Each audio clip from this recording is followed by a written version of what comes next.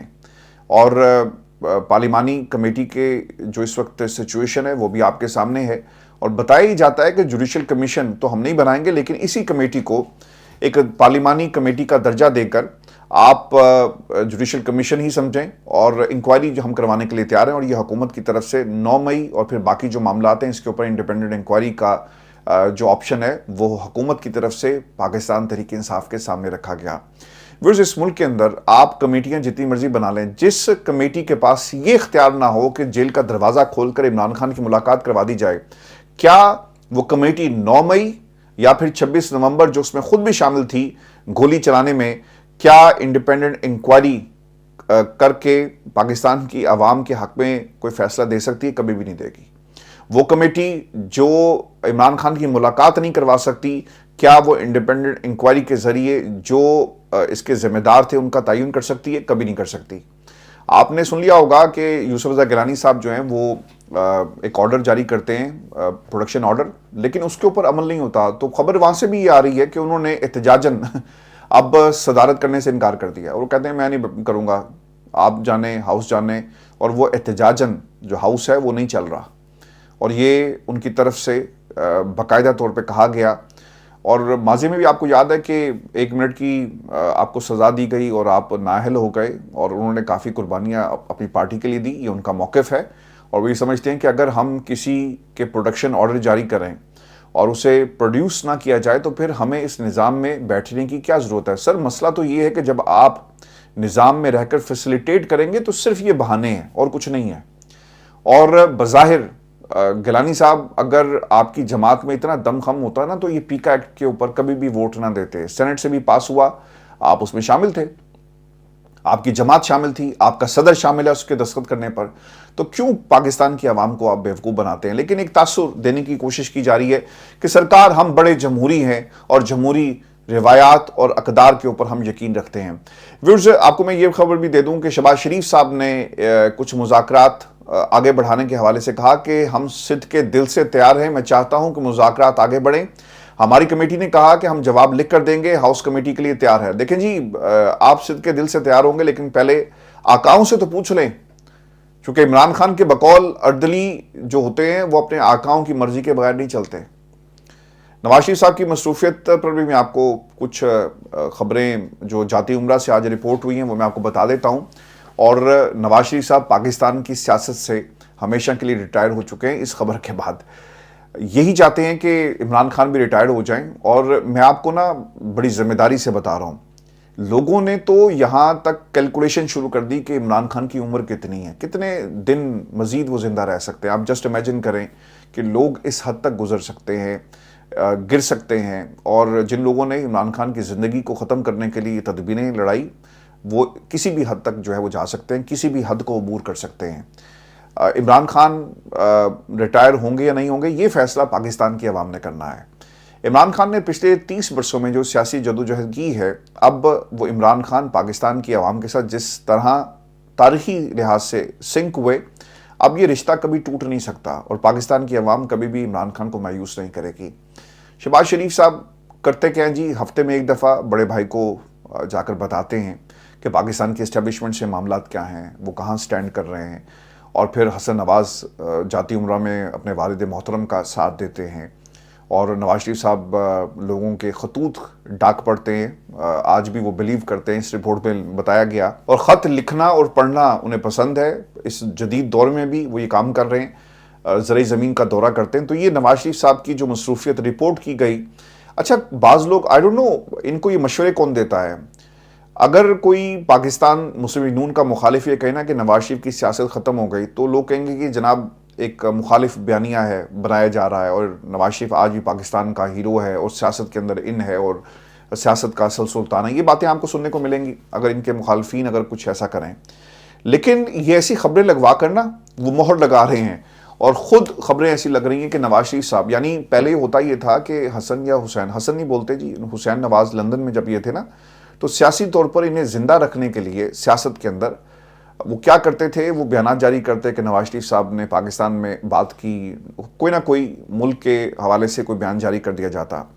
اب سیاست کے حوالے سے تو بیانات نہیں آتے، اور 26 یعنی ترمیم کے معاملے کے اوپر بھی خاموشی، پھر ملک کے اندر یہ جو پی کا قوانین ہے اس کے اوپر بھی خاموشی، کیونکہ لانے والے یہ ہیں۔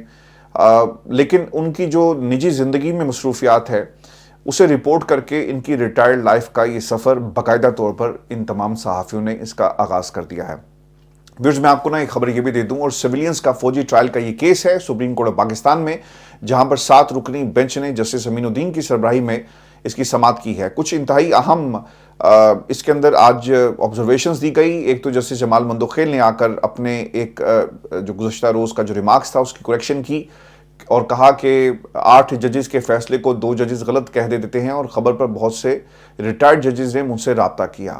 تو کیونکہ 2 ججز وہ عقیل عباسی اور جسٹس منصور کی طرف شاید ان کا اشارہ تھا، لیکن پھر اس کی انہوں نے تصحیح کی کہ میں نے کہا کہ 2 لوگ اٹھ کر، یعنی 8 ججز کے فیصلے کو 2 لوگ کھڑے ہو کر کہتے ہیں کہ یہ غلط ہے، تو شاید انہوں نے اپنی سٹیٹمنٹ سے یہ اسے واپس لے لیا۔ پھر خواجہ حارث صاحب سے کچھ سوالات پوچھے گئے، اور وہاں یعنی ملٹری کورٹ کے اندر ٹرائل کیسے ہوتا ہے۔ خواجہ حارث صاحب نے جی سفید کاغذی لفافوں میں ملٹری ٹرائل کا ریکارڈ آئینی بینچ میں پیش کیا، اور کہا کہ عدالت ٹرائل کا طریقہ کار دیکھ لے۔